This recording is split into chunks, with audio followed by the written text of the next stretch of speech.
میں آپ سے ایک اور چیز پوچھنا چاہوں گا. آپ ذرا میری آواز آ رہی ہے آپ کو؟ جی بالکل آ رہی ہے. ہیلو. جی جی جی صفدر صاحب, آپ نے یہ جو ذکر کیا کہ حضرت عیسیٰ علیہ السلام کشمیر کی طرف ذکر کر گئے, اس کا کوئی قرآنی حوالہ دے سکتے ہیں آپ؟ اچھا ٹھیک ہے, اب ٹھیک ہے جی, ایک اور سوال آپ کا آ گیا صفدر صاحب, بہت بہت شکریہ, جزاک اللہ.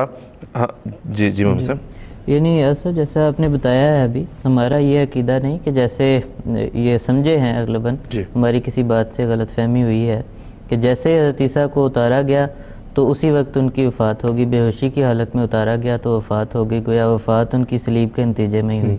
بلکہ ہمارا عقیدہ تو یہ ہے کہ حضرت عیسیٰ علیہ السلام کو زندہ سلامت صلیب سے اتارا گیا, ان کے زخموں کا علاج ہوا, اور پھر جیسا کہ وہ انجیل میں اپنی آمد کا یا اپنی بعثت کا مقصد یہ بتایا کرتے تھے کہ میں بنی اسرائیل کی کھوئی ہوئی بھیڑیں تلاش کرنے کے لیے آیا ہوں, اپنی اس آمد کے مقصد کو پورا کرنے کے لیے وہ بنی اسرائیل کے کھوئے ہوئے قبائل کی تلاش میں افغانستان اور ہندوستان اور کشمیر کا سفر کرتے ہوئے کشمیر تک پہنچے, اور کیونکہ جو قبائل تھے انہوں نے بھی ادھر کوئی ہجرت کی. جی بالکل, وہ قبائل ایک زمانے میں ہجرت کر کے ان علاقوں میں آ کر آباد ہو چکے تھے.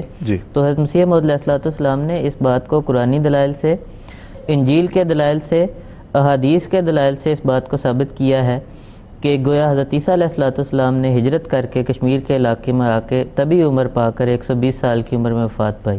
اور قرآن مجید میں جو اشارتاً ان کی ہجرت کا ذکر ملتا ہے کشمیر کے علاقے کی طرف, وہ آیت یوں ہے, وَآوَيْنَاهُمَا إِلَىٰ رَبْوَةٍ ذَاتِ قَرَارٍ وَمَعِينٍ, کہ ہم نے ان دونوں کو یعنی حضرت عیسیٰ علیہ السلام کو بھی اور ان کی والدہ کو بھی ایک ایسی جگہ پر پناہ دی جو ذات قرارن, جو کہ بڑی امن والی جگہ تھی, سکون والی جگہ تھی, وَمَعِينٍ, اور چشموں والی جگہ تھی, وہاں پر چشمے بہتے تھے, اور وہ اونچی جگہ تھی. وَآوَيْنَاهُمَا إِلَىٰ رَبْوَةٍ, وہ ایک اونچا پہاڑی مقام تھا جہاں پر جو سکون اور امن بھی میسر تھا اور چشمے بھی بہتے تھے.